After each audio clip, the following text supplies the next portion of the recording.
नमस्कार। आप सभी का मेरे चैनल पर बहुत बहुत स्वागत है। आज एक बहुत ही प्यारी अनूठी सी कहानी लेकर मैं आपके सामने प्रस्तुत हुई हूँ। आशा करती हूँ आपको ये कहानी बहुत पसंद आएगी। हम सब अपने कामों में इतने उलझे रहते हैं कि हम एक दूसरे की तरफ ध्यान नहीं दे पाते, या हमारे पास से कौन गुजर गया है, इन सब बातों से हमें कुछ भी पता नहीं चलता।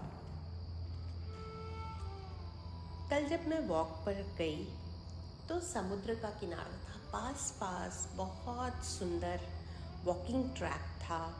उसके किनारे किनारे हम चलते जा रहे थे और शाम का समय होने पर सूरज लगभग धीरे धीरे अस्त होना शुरू हो गया था।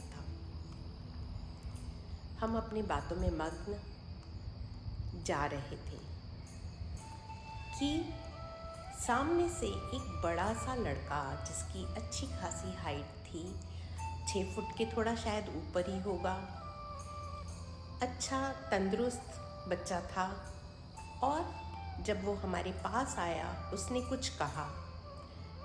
मेरे कंपेनियन ने उसे जवाब दिया और उसके बाद उसने फिर कुछ कहा और वो आगे निकल गया। मुझे बिल्कुल समझ नहीं आया कि ये क्या कह के गया है, वो क्या कहना चाह रहा था। तो मैंने उनसे पूछा, अपने कंपेनियन से पूछा, जिन्होंने बताया कि इस लड़के ने मुझसे कहा कोमो सावा, इसका मतलब है फ्रेंच में हाउ आर यू। तो इन्होंने जवाब दिया सावा बिया एतवा, मतलब मैं तो ठीक हूँ, आप कैसे हो। उस लड़के ने जवाब दिया बिया मर्सी, कि मैं बिल्कुल ठीक हूँ, आप पूछने के लिए आपका धन्यवाद। मैं ये सारी ट्रांसलेशन सुनने के बाद मैंने कहा अरे वाह, अच्छा। तो बस इसके आगे मैं कुछ बोल पाऊँ कि सामने से एक सज्जन आ रहे थे, जो पास आते ही उन्होंने शायद दूर से उस लड़के को हमारे साथ बातचीत करते देख लिया था। तो उन्होंने पास आते आते मुझसे कहा I am sorry, he is my son and he is little disturbed. जो सुन के मुझे बहुत हैरानी भी हुई, एकदम मैं समझ नहीं पाई, लेकिन तुरंत मैंने उनसे कहा कि no worries, he was just wishing us. जिसे सुन के वो प्रसन्न हुए और तेज कदमों से अपने बेटे की ओर बढ़ गए। मैं मन में सोच रही थी, कुछ वर्ष पहले इस तरह बच्चों को लेके बाहर नहीं आते थे।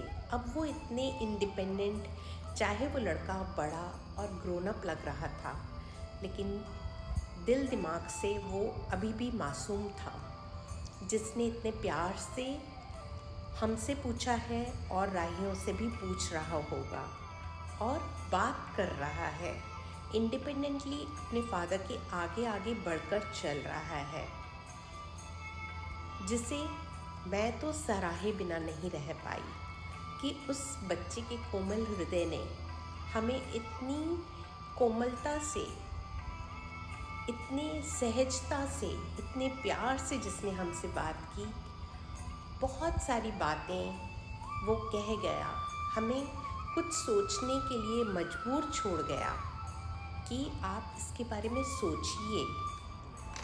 कितना प्योर एंड पाक उसका हृदय था, जिसने निर्छलता से अपनी बात हम तक पहुंचाई। ईश्वर मेहरबान, रोज़ नए नए कुछ ऐसे इंसिडेंट्स हो जाते हैं जो आपके दिलो दिमाग पर गहरी छवि छोड़ जाते हैं। आशा करती हूँ अगर हम भी इस तरह कभी किसी को मिलें तो उन्हें सहजता से, प्रेम से जवाब दें, ताकि उनका कोमल हृदय कोमल ही रहे, उन्हें कभी किसी की बात की ठेस न पहुँचे। उनके साथ रहें, उनके गार्डियन एंजल्स उन्हें गाइड करते रहें। आशा करती हूँ आपको मेरी ये कहानी पसंद आई होगी। अब मैं आपसे विदा लेती हूँ, मिलती हूँ आपसे अपने अगले वीडियो में। तब तक stay fit and fine, stay always fit and fine. धन्यवाद, शुक्रिया, नमस्कार।